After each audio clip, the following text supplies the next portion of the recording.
Here we go.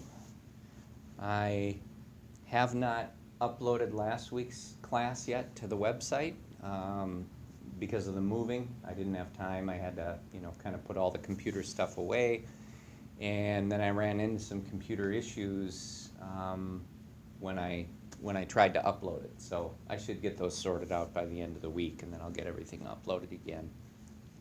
But for tonight, why don't we just take a moment to prepare for meditation by creating that base of mental purity we talk about.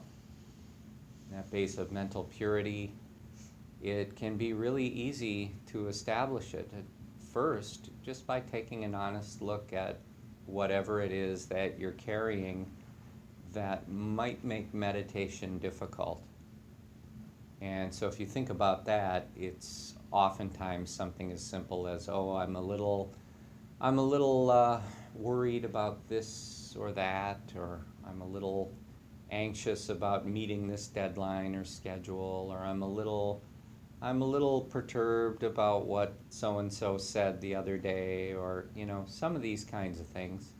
So when we become aware of these, and we become aware in a non-judgmental way, but just sort of noticing them as things that may in fact be obstacles in the path to meditating and quieting the mind, we can sometimes very easily set those things aside just by intending to do so.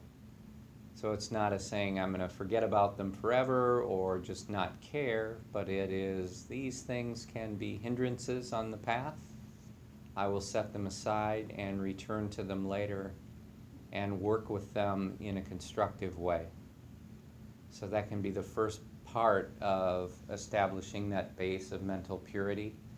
And then the second part, as we've been using the last few weeks, is to work through the 4 Brahma Viharas, which are karuna or compassion, metta, loving kindness, mudita, which is appreciative joy, and then upekkha, which is equanimity. And tonight, rather than doing all 4, maybe we'll just cultivate one together so we can spend just a couple of moments with it. And so let's begin with the first, which is compassion for all living beings. And we find that this is a very important part of the practice and a very important part of establishing a base of mental purity, because cultivating compassion dispels ill will and aversion in many cases. We can cultivate compassion sometimes, if it seems difficult, by recognizing our own struggles in life and by recognizing the things that, maybe we've made mistakes and maybe we've even hurt other people over the course of our lives. We all have. And yet still, we seek happiness, and as human beings, we in fact deserve happiness. And with this in mind, we can become aware of the sufferings of all other people that live in this world, that they too have experiences like ours. They too have made mistakes and hurt others, but they also deserve happiness. So can we look upon these people kind of collectively with that same spirit of compassion that we might feel in our hearts towards ourselves or towards our very close friends or loved ones?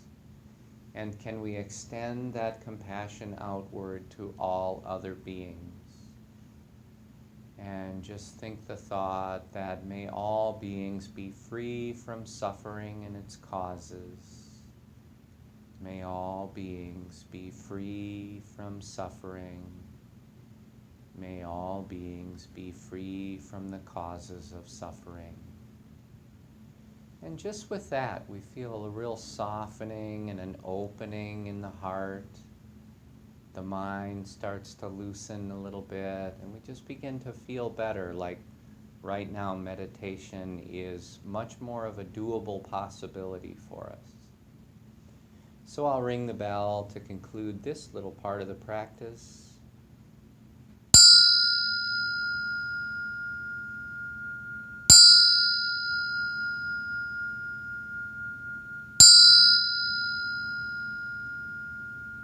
Let there be peace. Let there be peace. Let there be peace. Namaskar, everyone. Welcome. And notice how when we do that, just that little opening right, how good that feels. And how, in fact, there is peace now. So, well, let's begin with our meditation. We'll go through the customary meditation, so take a moment to adjust in any way to get comfortable in your body. There are the extra cushions and mats. If you're sitting in a chair, you can do like Cheryl's doing, which is sometimes helpful to have something just to bolster your feet a little bit. Yeah, if your feet don't touch the floor. Yeah, then you, right. Then you don't have to extend your toes and use your calf muscles, and so yeah, you're able to let go of a little bit of let go of a little strain in the legs.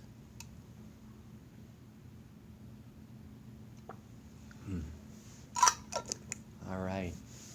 So if everybody's in a position where they feel pretty comfortable, like there's no obvious conflict in the body, it helps to check in and just look for a little bit of symmetry in the body. See if there's any places where more weight is being borne by one side of the body than the other. Maybe you can balance that out a little bit, equalize that pressure, have both sides of the body doing roughly the same thing. Place your hands in your lap or on your knees or at your sides, whatever is comfortable. Let the eyes close softly, and if you're sitting upright, you can allow the chin to tuck inward just ever so slightly. And by doing that, you'll take a little strain off of the neck. And now you can just let the breath come and go naturally, however it wants to. There's no need to manipulate it in any way. And then from here, I will sound the bell and invite you to follow the bell. And then when it becomes silent, I'll begin to guide us through the practice.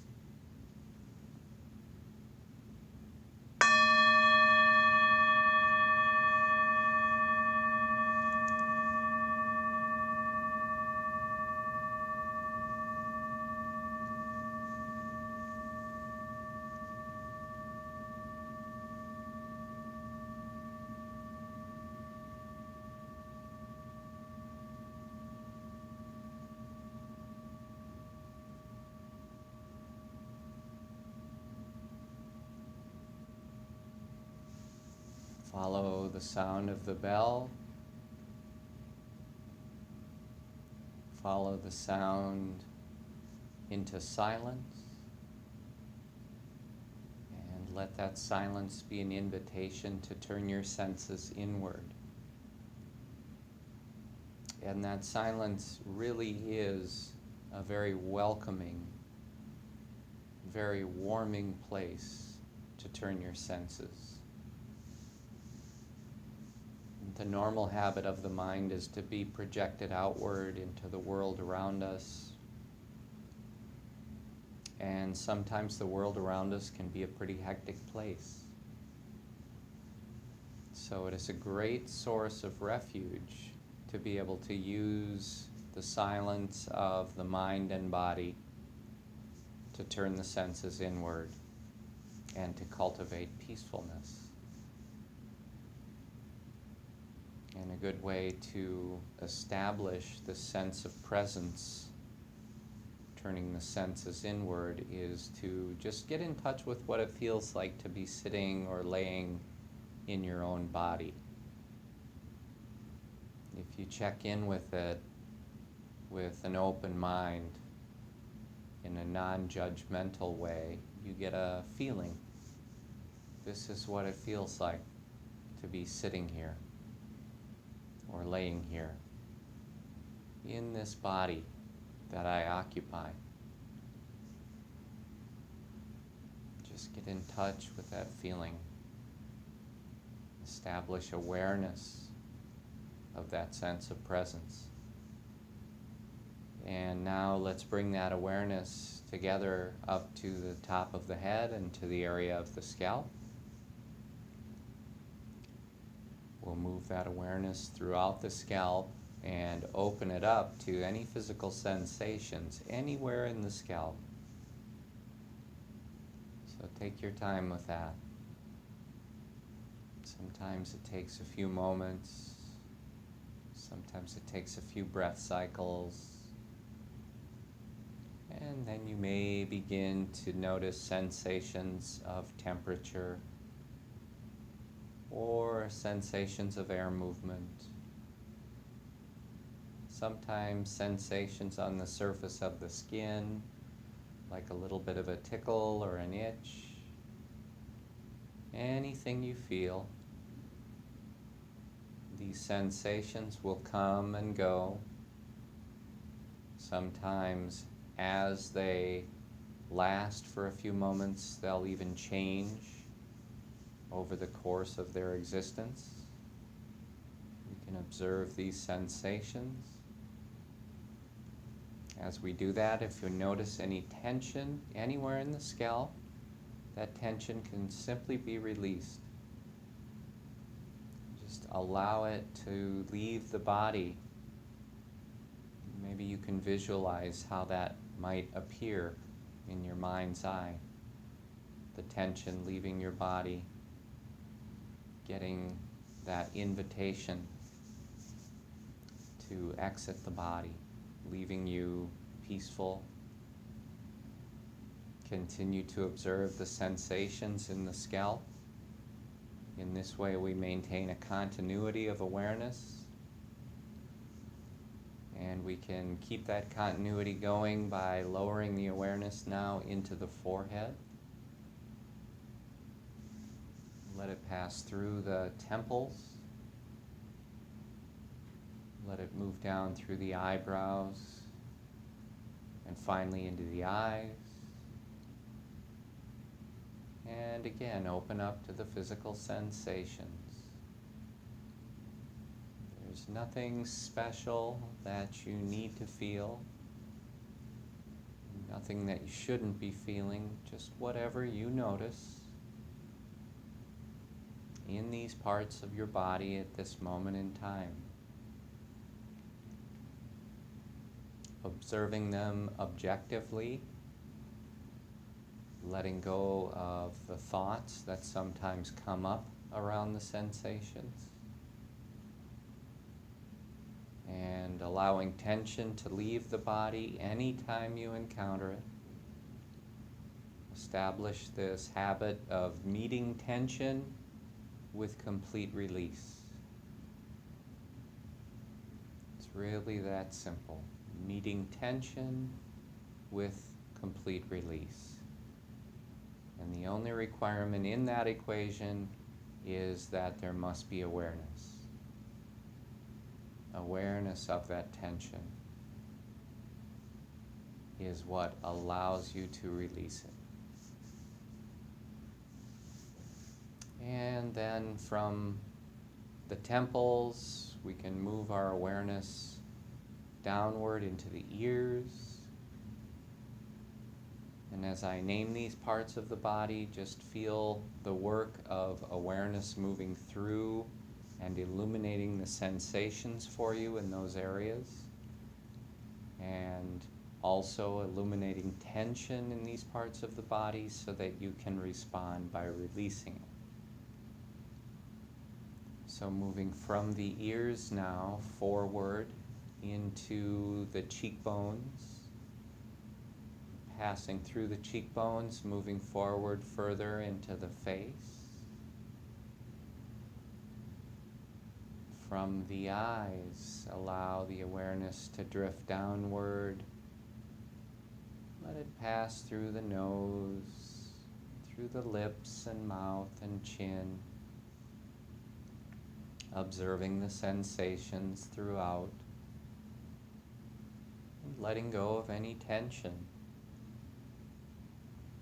If there's any habitual places of tension in these areas of the body, you might check with them See if the teeth are clenched and release.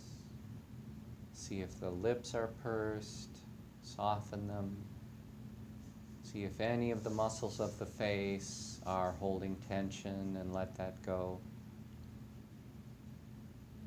And then continue to observe the sensations and let the awareness flow downward through the chin into the neck. Observe the throat. Feel the awareness moving back through the sides of the neck, then into the back of the neck, letting go of tension, remaining present, moving downward from the neck now into the shoulders, observing the sensations. For some of you, perhaps the sensation of contact between the shoulders and the chair or the floor. Sometimes there are sensations of contact between the skin and the clothing. And let all the tension go. Let the shoulders drop if they're shrugged. And then let that awareness begin to travel down through the upper arms. And feel it as it passes through the biceps. And it moves inward to the inside part of the upper arm. Into the back of the upper arm. Finally to the outside part of the upper arm. Knowing sensations, letting tension go. And with each step, finding yourself more and more peaceful, finding the body more and more quiet. Let the awareness flow down through the elbow joints into the forearms. Feel it moving further down through the wrists. Feel it moving into the hands now. And let the awareness illuminate the different parts of the hands and the sensations there. The heels of the hands and the palms of the hands. Really try to focus on the sensations in these individual areas as we move through. You'll often be maybe somewhat surprised by the degree of sensation that is present. Moving through the tops of the hands, down through the thumbs and fingers, and then we finally move into the fingernails at the tips of the fingers. And just give awareness a little time there. Give it a little time to know sensations in the fingernails.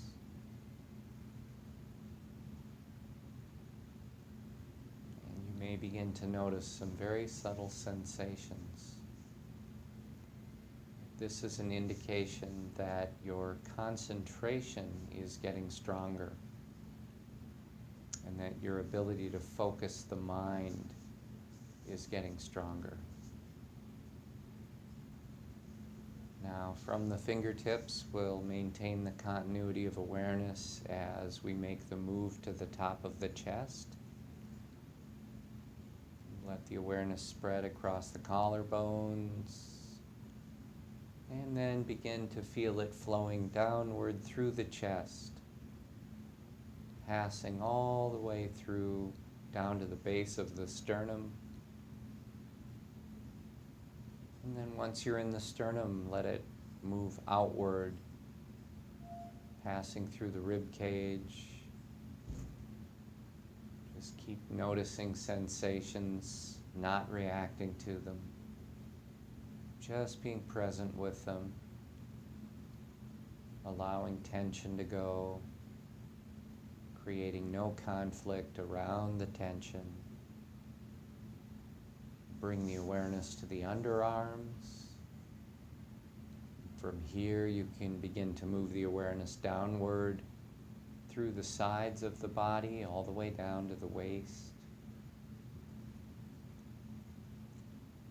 And once you're in the waist, you can move the awareness forward into the belly. And once awareness is in the belly, notice the rising and falling of the belly with the breath. With each in-breath, there is rising in the belly. With each out-breath, there is falling in the belly. Notice the expansion and contraction.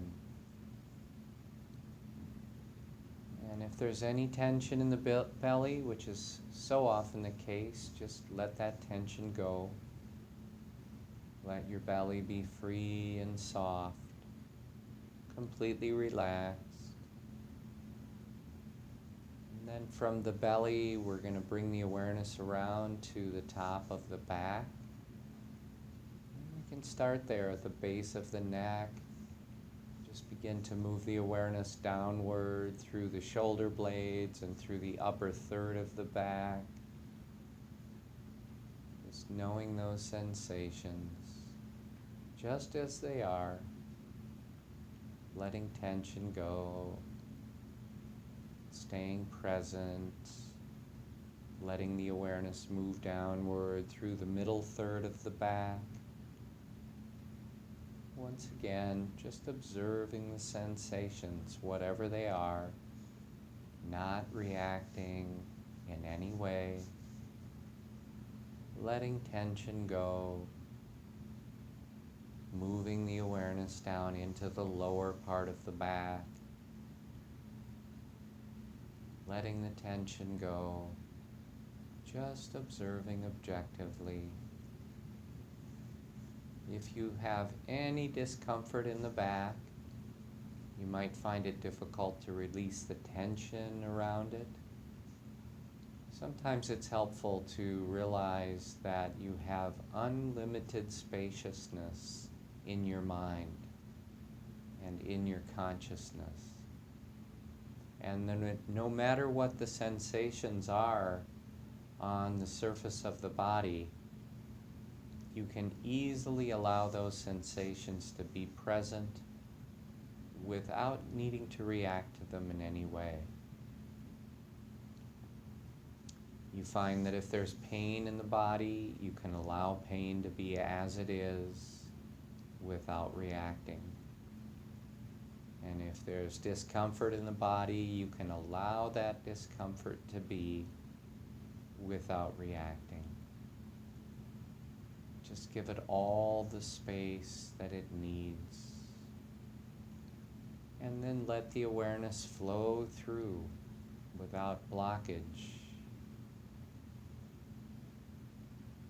From the lower back now, moving downward into the sit bones. See if you can feel that awareness traveling through the different parts of the body. Sometimes there's a pleasant feeling as the awareness moves and illuminates the different parts of the body. Be aware of awareness passing through the hips, throughout the rest of the pelvis. Allow tension to go and stay with the sensations, just as they are in the present moment. From here, you can move the awareness down into the thighs. Let it move from the tops all the way down to the knee joints. You can spend a moment on the top surface of the thighs. And then you can move to the outside surface. Again, you're just noticing the sensations and letting any tension go. Now the underside of the thighs. And then finally the inside. moving on from the thighs, letting the awareness pass down through the knee joints. And if there's any pain or discomfort in the knee joints, just follow that same process that we did in the back of allowing your expansive awareness to envelop these sensations, difficult or not. Allow space for them to be without rejection, without aversion. Allow awareness to flow through and soften any tension. And now moving from the knees down into the calves and shins. Moving from the calves and shins down through the ankles. And then from the ankles into the feet. Spend a moment with the heels. Then moving to the soles of the feet. And then moving to the balls of the feet. Now moving around to the tops of the feet. Finally, the toes themselves. And then let's finish up by moving awareness into the toenails. Once again, just giving it a little time. See if any sensations make themselves known to your awareness.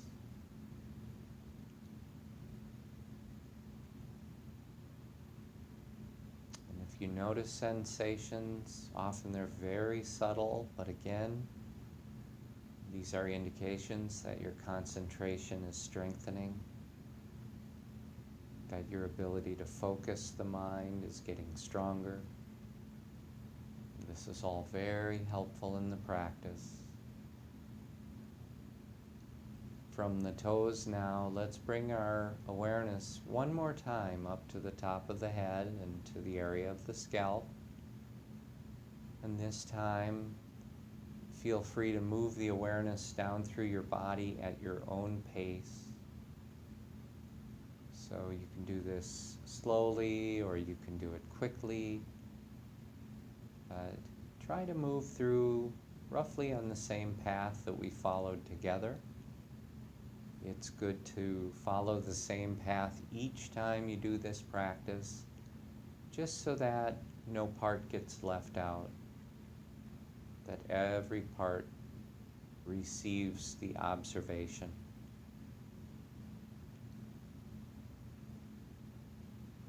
You find you can move your awareness down through the body relatively quickly if you choose to. You can move through slowly.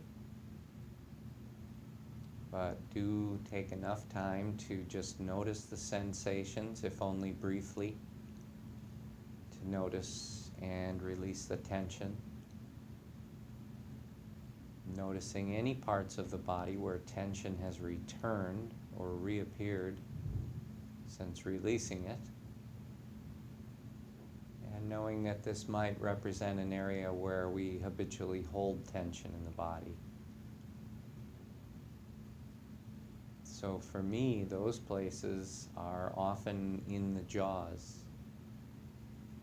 in the clenching of teeth, or in the shrugging of shoulders, or of tightness in the belly. So anytime I notice these places of tension, I just release it over and over with no judgment whatsoever. Just notice and release. Notice and release.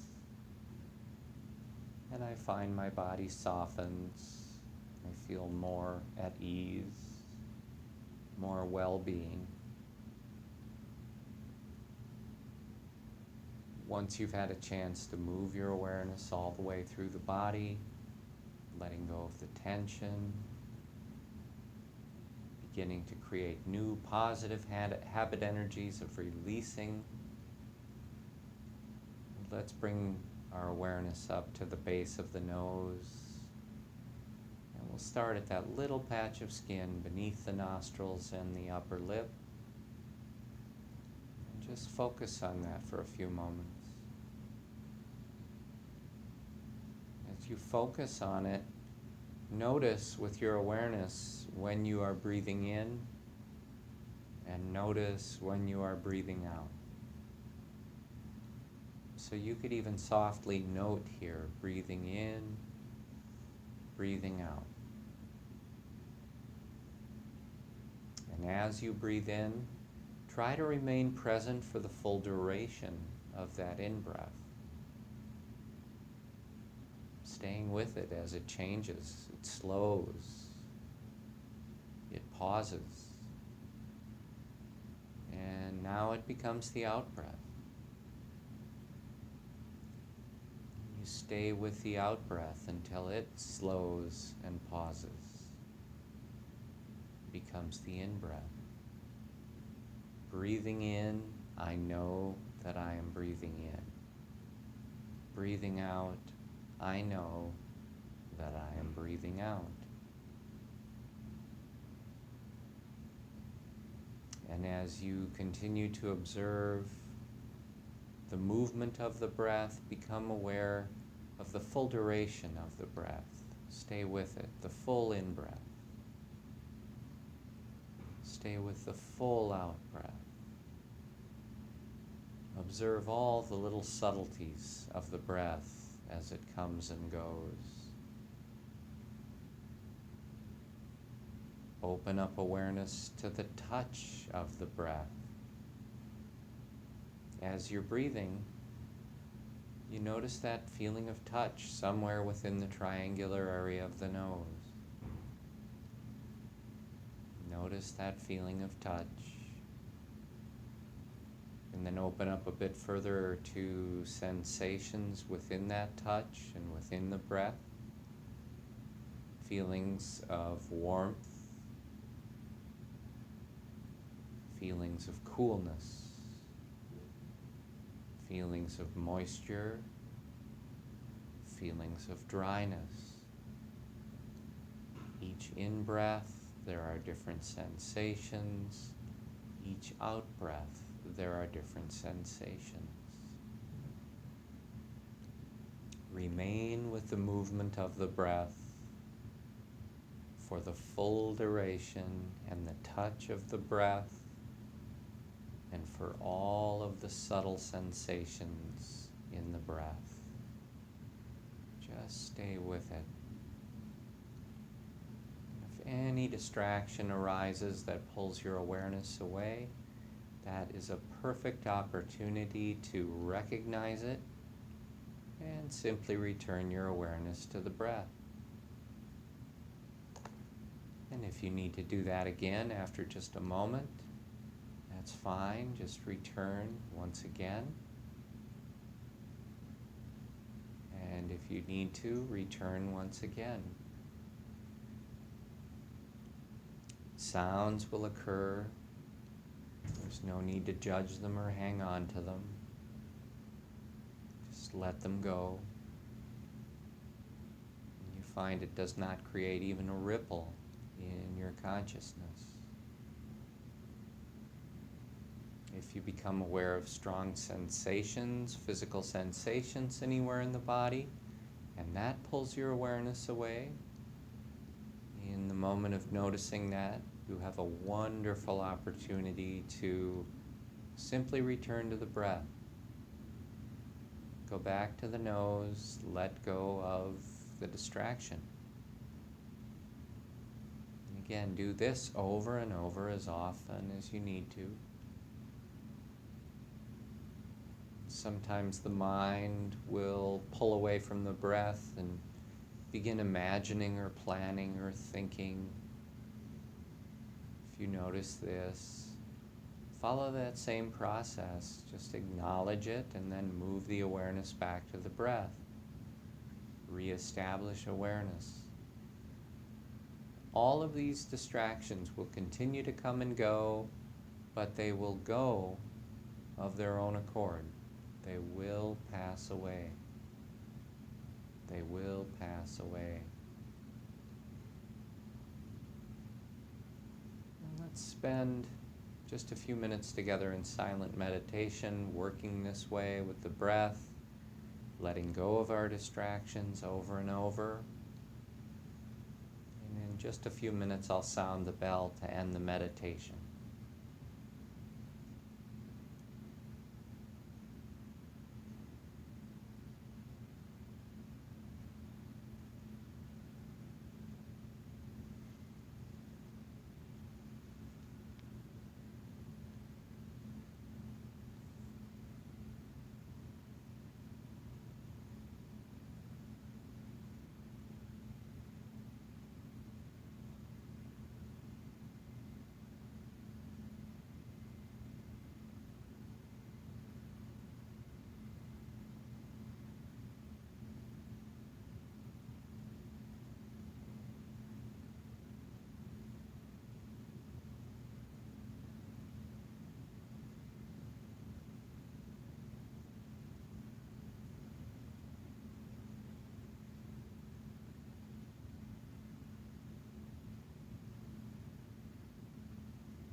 So you can take your time coming out of the formal meditation.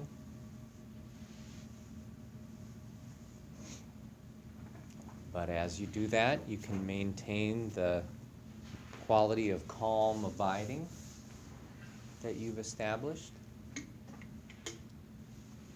the quiet mind that you've cultivated through anapanasati, the breathing meditation.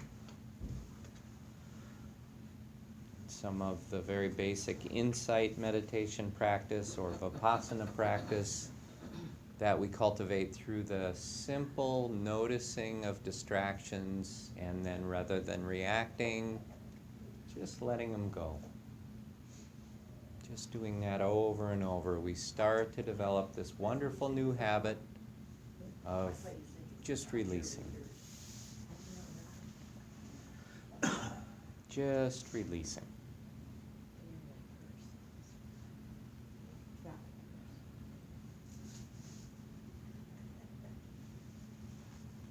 So I have a little poem I'll share with you tonight before we start to talk about our new material. Thanks, Cheryl.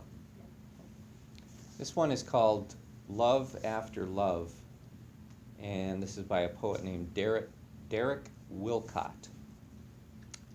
So, love after love, the time will come when, with elation, you will greet yourself arriving at your own door, in your own mirror, and each will smile at the other's welcome and say, sit here, eat. You will love again the stranger who was yourself. Give wine, give bread, give back your heart to itself, to the stranger who has loved you all your life, whom you ignored for another, who knows you by heart. Take down the love letters from the bookshelf, the photographs, the desperate notes. Peel your own image from the mirror. Sit.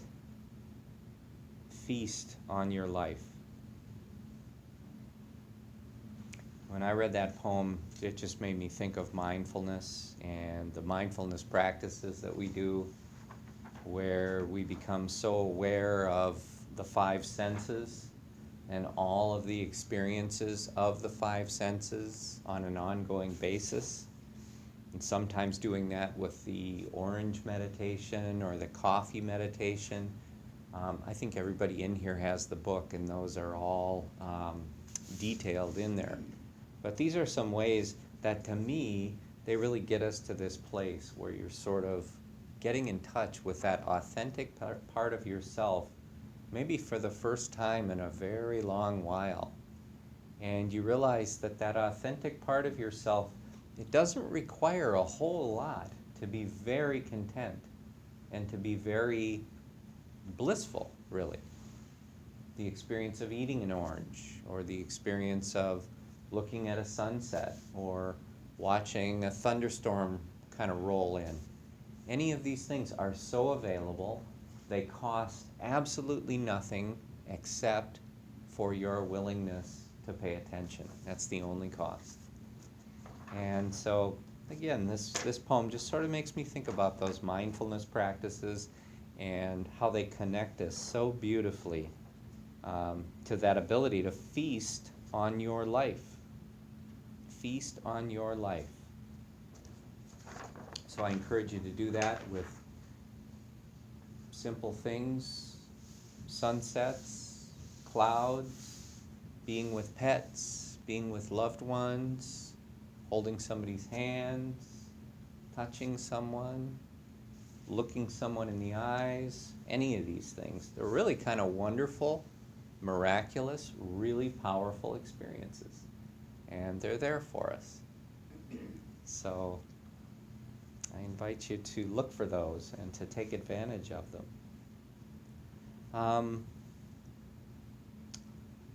I don't have a handout tonight. I'm still really working through last week's handout, which I think everybody in here actually has a copy of. So Samadhi, mental development, and right concentration is what we're on.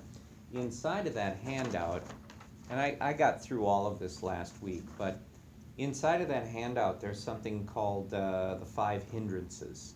And I wanted to focus on that a little bit tonight, because this is actually a really helpful part of the practice, something that's worth kind of calling out and spending a little time on. So I wanted to work on that tonight. I have some handwritten notes that would have been typewritten notes, and they would be in your hands now, except for I had some issues with the computer. I didn't turn it on for a couple of days after moving in. In fact, I turned it on last night for the first time, and it worked just fine. And I have a router in the house, a Wi-Fi router, so everything was working fine. And then I shut it off overnight, and it turns out that when I did that, it's a PC, and so it automatically downloads an update, and it puts the update in the system, and then when you reboot, it activates the update. So I did that this morning, turned it on, computer came on just fine, but I had no internet. So I thought, well, it's New Richmond, about 50% of the time you have no internet, so I went through the usual things, see if I could get it back on. There was nothing wrong with the internet.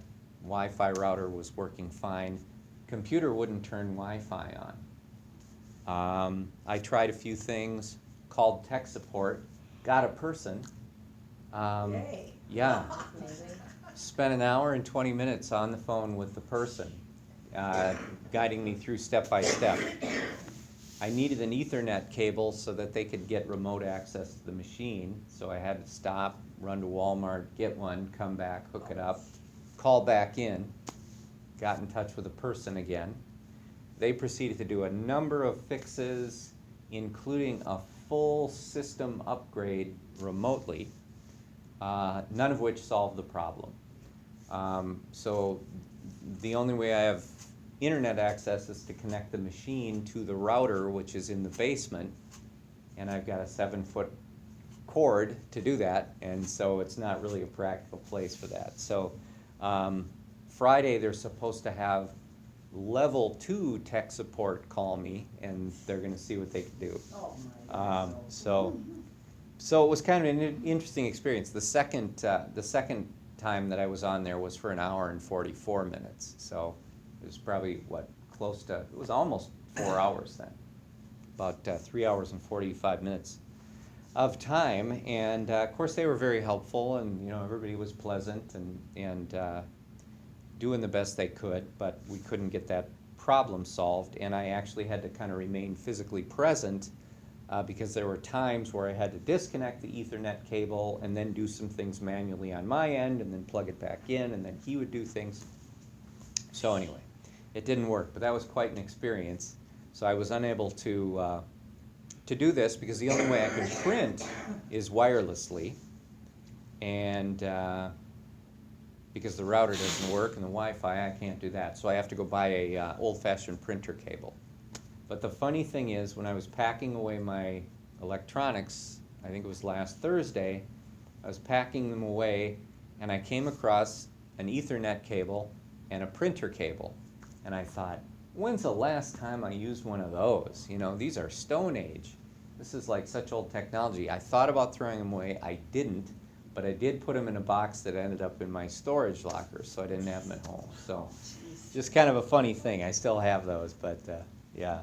So it was, it was kind of a challenging experience in the way that some of these things are, and I was kind of working with it, noticing kind of the feeling of getting a little uptight about it, and the feeling of, I really want to be able to do my weekly handout and have the material prepared the way I want to, and I wasn't able to do that. So Got a good excuse. I got a good excuse, Yeah. but I worked with it, and I thought, it's a bummer, but this is the way it is. And I was talking to a friend about it, and they said, if that was me, I would have literally thrown that computer out the window. There's no way I would have been able to be patient. So I thought, maybe some of this is paying off, because I was okay with it. So I'll just share this with you tonight based on my notes, and then I'll probably type them up and give them to you next week, and then we'll move into some other material. But again, and you don't have to have this handout, because really none of the stuff I'm going to talk about is in here, other than to say right concentration, or our meditation practice itself, is made difficult by something that's called the 5 hindrances. And the 5 hindrances are sense desire, ill will, sloth and torpor, restlessness and worry, and doubt. So those 5 things are noted as hindrances when a person is trying to sit down and meditate. And it's quite common to experience many of those things when you sit down to meditate. The first one often is sense desire. You'll sit down to meditate and you'll think, it's just a little chilly in here. I think I want a blanket. And then maybe you deal with that, and then the next one is, my knees are a little stiff. I think I might need to adjust, and so things like that are sense desire. Or you'll hear sounds somewhere and you'll think, I wish that was quiet. So there's a little sense desire. Or you'll think, boy, I'd really like a cup of tea right now, or I'd like lunch, I'm hungry. So a lot of these things come up as simple sense desire, just simple things, simple everyday things, but they sort of get in the way of practice because they keep jumping out at you, like sort of, how about this? How about this? Sort of all these things that you could do rather than meditate. So sense desire is one of the first ones. They can be more intense than that too, but a lot of times they're just real run-of-the-mill things. The next one can be ill will. You might be sitting and find that there's just a little bit of anger in you, or a little bit of aversion, a little bit of animosity, a little bit of disliking. These feelings of ill will are common in everyone. And maybe that's something I should mention too, is that none of these are like, here are personality flaws, or here are things that you shouldn't be experiencing. This is really a list of 5 things that we all experience on a regular, ongoing basis. But it's just to note them and say that these 5 things do get in the way of meditation. And since we're trying to establish a good, solid, effective practice, it's helpful to know about these. And when we know about them, we can work with them a little bit. There's usually some simple techniques for working with them. So ill will, just that little bit of feeling of agitation or anger or animosity. If you've had an argument with someone or you're disagreeing with someone, there's a certain energy to that feeling of ill will that's particularly off-putting. You know, it really kind of puts you at a state of dis-ease in your own body, knowing that those things are out there. So ill will is one of the 5 hindrances.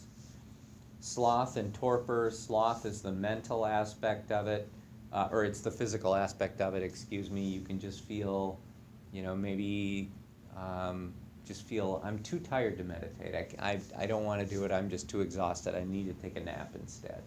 Or I need to just watch TV instead. So there's this physical sloth aspect to it. And sometimes there can be mental torpor. It's, I can't meditate because I'm just not able to stay with my breath. Or I know I'm not going to be able to stay with the body scan. So sometimes this sloth and torpor can be one of the hindrances in the way of meditating. Restlessness and worry. This is kind of the flip side of sloth and torpor. If sloth and torpor are both expressions of low energy levels in the body and the mind, then restlessness and worry are maybe an expression of a high degree of energy in the body and the mind, and in fact an imbalance in that, so that we're too agitated physically to sit and meditate. Or perhaps there's a degree of worry in the mind where we keep thinking over and over about something that's just sort of bothering us, or something we're worried about. Again, so common, just everyday run-of-the-mill stuff, nothing unusual, certainly not an indication of like a character flaw or doing something wrong. These are just the things we all experience. And then the last one is doubt. A lot of times there can just be doubt about, the practice. Is this really going to help me? Is this really going to do any good? I'm not so sure this is the right thing for me. Previous sittings, I've sat and I've had difficulties. I've struggled with it. So doubt can come up, and that can just be one of the things that gets in the way as well. So we become aware of these 5 hindrances as normal things that we experience, and by becoming aware of them, a lot of times we can overcome them just by sort of noting them and then sort of setting them aside. Sometimes it's that easy. Sometimes you can realize, oh yeah, I'm just sort of thinking endlessly about the comfort level of my body as I'm sitting down to start my meditation. Now that I'm noticing that, let me just set that aside. I'm just going to abandon that over concern about my own physical comfort right now. I've done what I need to do. I'll be fine. I'll just set that aside and not worry about that for now. And sometimes it's just that easy. Then we really are able to just put that down and move on. Same thing with the ill will. Sometimes we can realize, I'm really kind of bothered by that conversation I had with so-and-so on the phone today. It left me feeling a little hurt, or it left me feeling a little, kind of angry. Like maybe they were, just sort of being a little more abusive than they needed to be. And so we can notice that ill will is there.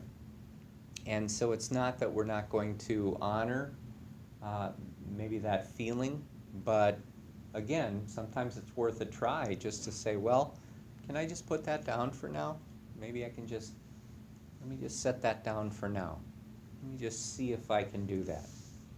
The sloth and torpor, sometimes it helps to just think about generating a little energy. I want to meditate for my well-being. I notice that I'm physically feeling a little tired, maybe a little sleepy. Mentally, I'm maybe feeling just a little kind of dull. Maybe you're able to set that aside by thinking about it. And sometimes there are some antidotes to these things, like for sloth and torpor, you might begin to focus on energizing the body and then do some deep breathing.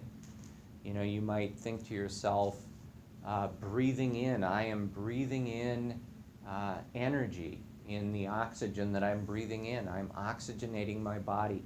And you can take in particularly big, deep breaths and really feel it spreading through every part of your body with the in-breath. And then feel yourself exhaling the tiredness or the fatigue.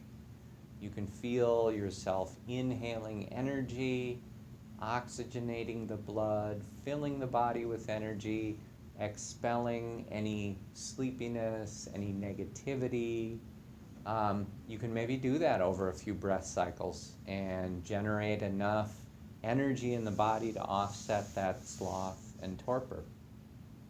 Or if you find that it's the opposite problem, restlessness and worry, having a hard time sitting because I'm just uptight about this, that, or the other thing, this thing I keep thinking about, well, then you can work to calm yourself a little bit. Breathing in, I calm my body. Breathing in, I'm aware of these thoughts of worry. Breathing out, I let them go. Breathing in, I notice my thoughts of worry. Breathing out, I feel freedom from worry. I release the worry. I focus on the truth of the present moment. So these are just some real simple things we can do to kind of counteract the sloth and torpor or the restlessness and worry. I was chatting with Linda before we began tonight and talking about, I think most of you know my daughter's in Iraq right now. She's in, the name of the town or the city is Dahouk. I don't know if I'm pronouncing that right, but that's north of Mosul, and it's west of Erbil. So it's kind of right in there. We're sort of in the epicenter of all this action right now. And sort of as ISIS is being pushed out of Mosul, that would be maybe one of the directions that they would head. And so she's working there in a refugee camp, and she's my baby girl. Yeah. And so there are those times where I'll sit down to meditate, and that will be the thing that comes to mind. Because oftentimes I'll sit down and I'm cultivating feelings of loving kindness. A lot of times when I do that, I'm thinking of my kids, and doing that, and so she'll come up, and so there that is. And so that's kind of, again, that's one of those hindrances. There's restlessness and worry that can get in the way of meditation. So certainly that's not a character flaw, and certainly not something you're doing wrong. It's a normal human thing, but if you notice that, you can say, all right, well, is it possible then for the duration of this meditation that I can just put that down? Whatever is true in this moment is true in this moment, and there's really nothing I can do from here. So anything I would do from here would just be worry. It would be papancha. It would be this mental proliferation where I would kind of think through different scenarios and then build on that and build on that. So can I just set that aside for a few minutes while I practice? And yeah, a lot of times the answer is yes. It's just almost like asking yourself, can we do this together for kind of the greater good? And a lot of times, yeah, you can. And then sometimes the doubt aspect will come up. And I think there's two really good ways to work with the doubt aspect. One is to say, or to recognize that there's all sorts of people that have benefited greatly from the practice. And there's just anecdotal evidence, there's books about their experiences, there's videos about their experiences, there's the experiences that we have amongst, our group where people have had great benefit from the practice. And then there's me when I can tell you, yeah, I've done this, and the honest truth is that this has helped me greatly, and if you do it this way, you'll get this benefit from it. So sometimes, working with that a little bit on the doubt aspect will help to be an antidote for the doubt. But one of the things I think is always interesting, and I always thought it was just one of the wonderful aspects of what the Buddha taught, which is he said, I did this and it worked for me. Try it out and see if it works for you. And if it doesn't, move on to something else. But try it, give it a real fair trial, really do your best with it, and see what happens. And I bet you'll find it changes your life. And most people who get to that point, they really do say, yeah, it did. So that's a way to overcome doubt. Sometimes just kind of calling upon the experiences of others to give you a little bit of confidence to sit through your practice, to stick with it day after day, to keep trying. And then sometimes just saying, okay, I'll try it and see for myself, and then you'll know. And I still think that's the greatest challenge there is just to say, and not greatest challenge in terms of difficult challenge, but greatest challenge in terms of the confidence behind that. Try it out. Try it out, and if you don't think it works, walk away from it. Don't ever do it again, But he was so sure, and I'm so sure. Yeah, so that one's a good challenge. So that's just kind of working from the handout from last week. And then I have some things in my handwritten notes here that I'd like to share.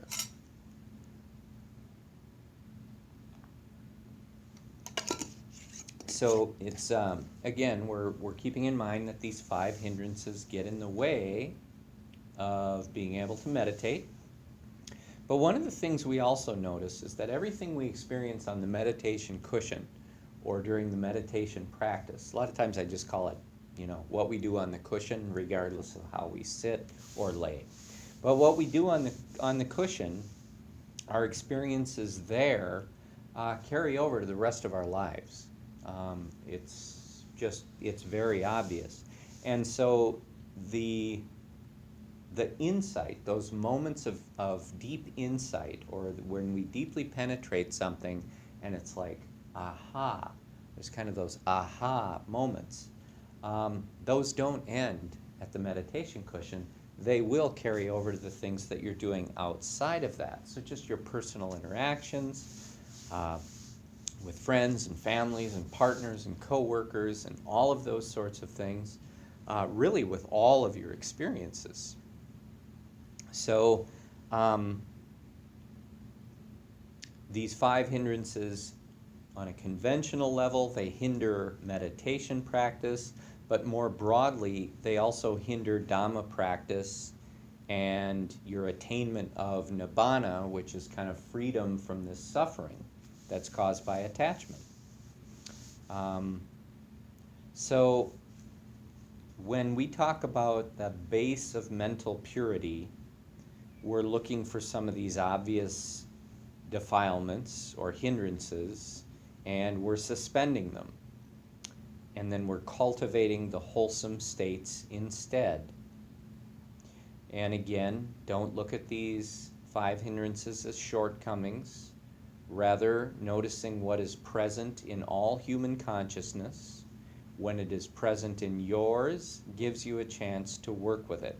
So every time we notice these things, it's like, there's my chance. There's my chance to change the old habit pattern of the mind. So like when we're meditating and there's the sound and we're reacting, there's the chance.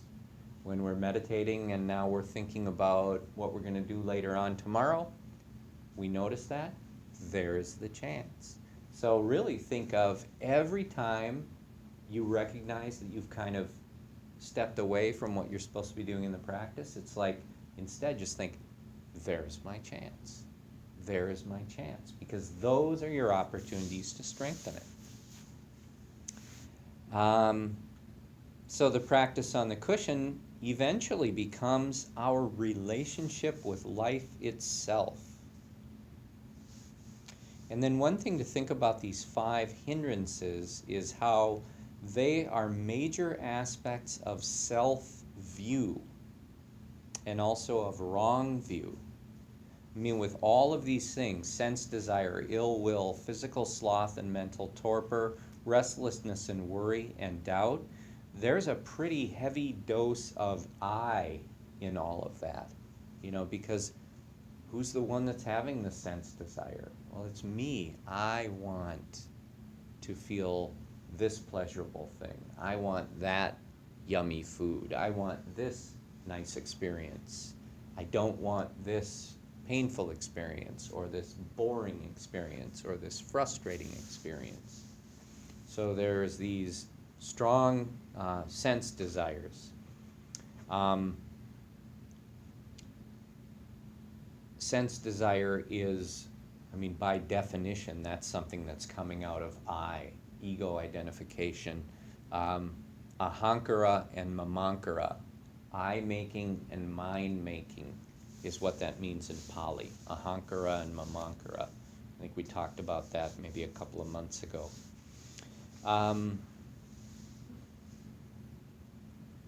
Physical sloth and mental torpor, again, very much centered in the sense of I, what I want, what the ego wants, what I think. And so is restlessness and worry, just the opposite of that.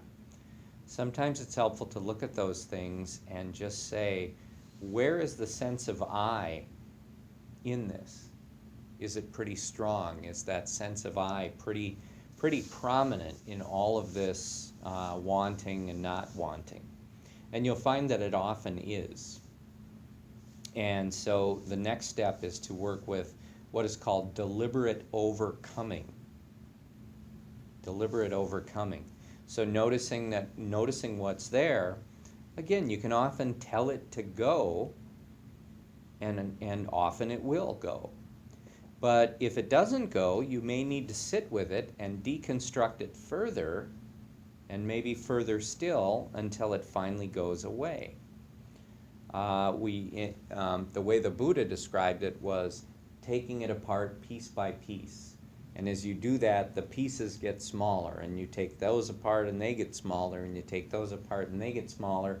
And so you keep doing with the stuff, with the stuff that's happening in your mind, and finally you get to a point where there's just nothing left anymore that amounts to anything. These pieces just get smaller and smaller. And it is kind of like the quantum physics thing we were talking about, in that, this bowl is kind of apparently a solid thing with a structure, and it's got its own reality. But if you were able to break it down, well, it's made out of different alloys of different, types of metals, and those alloys are made up of different molecules, and those are made up of smaller particles, which are atoms, and you can just take that down further and further and further. And more than anything else of any substance in this bowl is that there is emptiness. There's nothing here more than there's something here. There's actually more space in all those atoms than there is substance. And so this is just sort of an example. If this was a thought in your mind, if you start to deconstruct that, you realize there's less and less and less and less. And finally, there's just nothing you can really hold on to anymore that's a real thing. And if that's true about this bowl, which feels pretty real, how much less real is a thought? Or how much less real is something that we imagine might be a problem? So this process of sitting with it and deconstructing it further and further until it goes away is important. Sometimes we talk about noting in the practice, And this is noting, but it's taking it a little bit further. So I'll just try and share with you in just sort of a personal example of how I might do that. And I'll use today's experience of kind of the anxiety with the computer and the frustration with the fixes and some of those things. So I had these normal human emotions, these normal kind of experiences of frustration, but as they were coming up, I was noticing them, and I was thinking, it's quite ironic that this is all about me trying to prepare some material for a meditation class, and I'm having all these issues with it. And so my frustration is coming up, and so I'm starting to take that and break it apart a little bit. So there were a couple times today where I sort of sat with it and thought, okay, what is this feeling of anxiousness or frustration? Where is this coming from? Because I sat with it enough to see if it would just go away by itself, or if I invited it to go away, would it go away? And it didn't want to go away. It was still there. And so that's fine. It just means this is something that needs a little more attention before it's able to go away. And so this is where we're going to do this type of noting practice. So working with that, I just became aware of, well, what's behind the frustration? Well, I have an expectation that the computer should work, and that I shouldn't have to turn it on and discover that Microsoft's update caused a problem with the machine. And so I'm kind of looking at, and then one of the keys in this is to notice these different aspects of the experience, but then to also try and be objective as you're doing it, because it's so easy to, if there's something you're mad about, to kind of get more worked up and then beyond, saying I have an expectation that the fix to my computer will be successful and that it shouldn't be a problem, and then it's pretty easy to take it to, and Microsoft really sucks, and they should get their stuff together, and why do I have to wait on hold? It's pretty easy for that to start rolling and rolling and rolling. That's papancha. So if you start to go into this, is to maintain that degree of objectivity, that just the facts, what are the facts?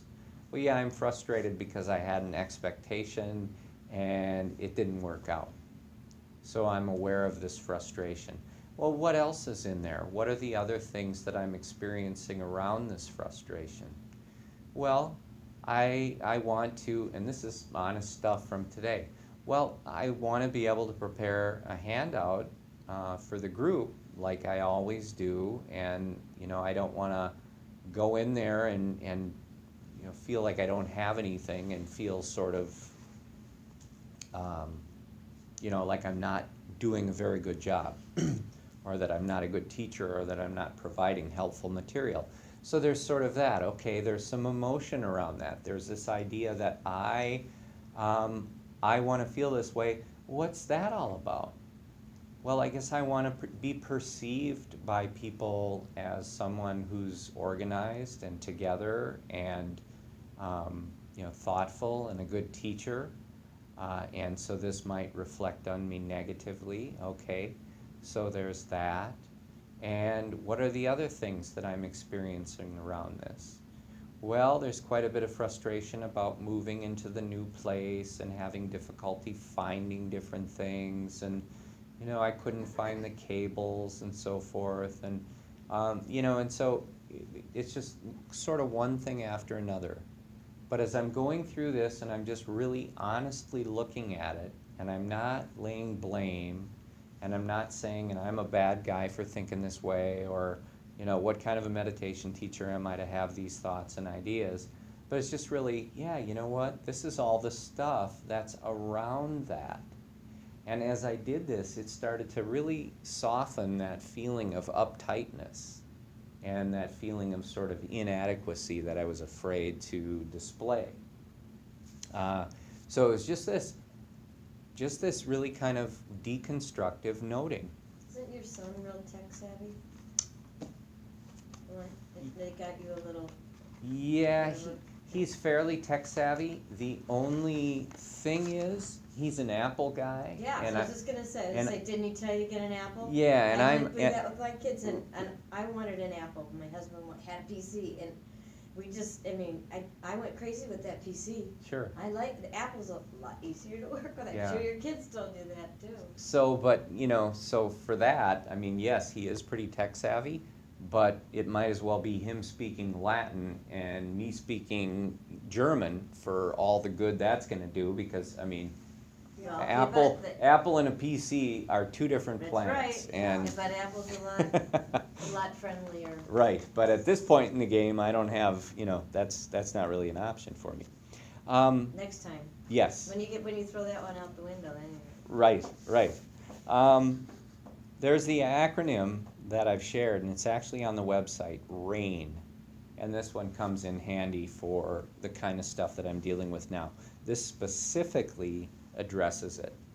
So this acronym RAIN, R-A-I-N, stands for recognize it. Different meditation teachers have different ways that they describe this R-A-I-N. This happens to be the way Tara Brach describes it. So R is for recognize it. And that's just a huge important step, because that moment of recognizing, that's what a lot of times we don't ever really do. We're just sort of caught up in the emotion of the moment. And so at some point, the mindfulness that we've cultivated, it gets us to recognize, oh yeah, there I am. I'm feeling kind of bummed out about this whole thing. It's kind of making me feel bad today. What can I, so there's that recognition. But that's the first step. It's like, wow, okay, now that I recognize it, I can do something.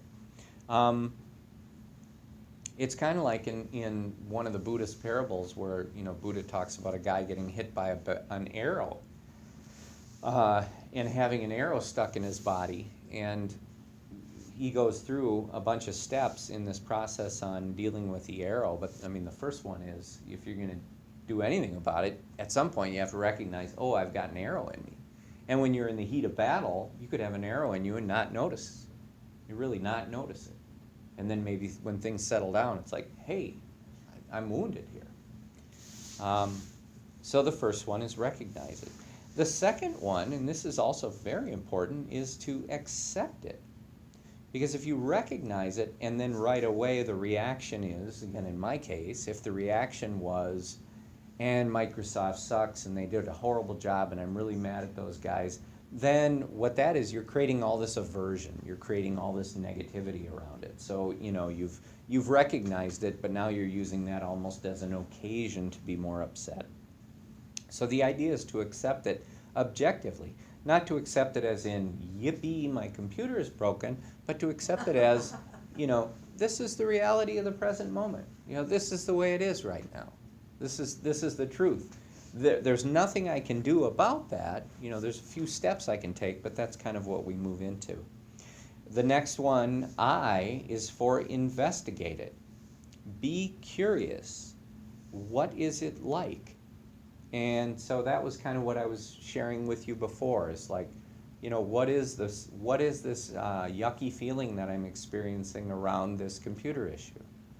The frustration, kind of the bad feelings about the move, and how there's still stuff all over, and how, I should have checked this computer earlier, not at the last minute, one thing after another, and then, but being objective, not blaming, and how does that make me feel?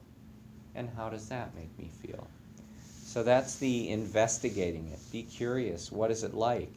And it's not that you have to come to any, earth-shattering conclusions. It's really just kind of taking each little aspect of it and following it all the way down until you get to the end of the line with it, It's just, I'll follow this little trail until I run out of, this is where this one ends. This is the me being afraid to be seen as inadequate or, bumbling. And this one is me, feeling kind of uptight about the move. And, and you just follow each one of these to the end of the path, and that's the investigation. And the fourth in RAIN is non-identification. And that means to, rather than take this on as this computer issue is, just my personal burden to bear, I thought to myself, there must be hundreds of thousands of people who are having this exact same problem right now. Not just me from one update. Everybody must be experiencing this. And all of these fixes that these tech people are doing as I'm on the phone with them for all these hours is probably going into some big, database of how to solve this problem eventually. And so I just sort of thought about it interesting, and that was a way of saying that this is not something that I need to identify with. This is, in fact, rather impersonal. This is just a passing process that comes and goes, and this is not a part of who I am. This is just a part of my passing experience. So I'm going to leave it at this RAIN acronym. Again, this is on the website if you want to read this.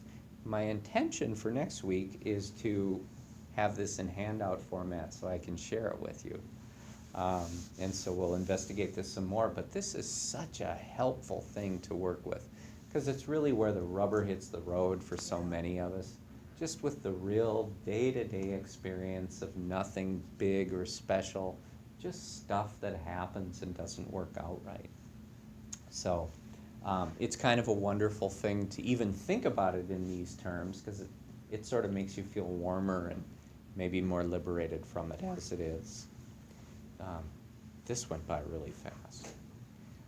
Let's just take a real quick moment before we go tonight to cultivate these wholesome states of consciousness that will carry over and be with us as we move on throughout the day and the week. And the first is compassion. May all beings be free from suffering and the causes of suffering. And may all beings be surrounded by love and kindness. And may all beings be joyful. May they be happy. May they be blissful. And may all beings be equanimous, peaceful and free, and also free from craving and aversion and these afflictive emotions and difficult states that cause imbalance and unhappiness. And may all of you sharing this time with me tonight, may you be truly, truly happy.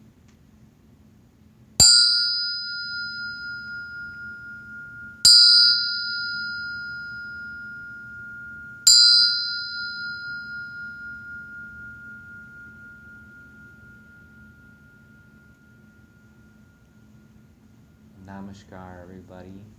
Thank you so much for coming. Thank you. Appreciate Kim, you don't it. need handouts. Do you know that computer place on the corner downtown? Yes. Those guys are really good, they're real helpful, they're On super. Main Street there? Yeah, Yeah. they're awesome. We've been to them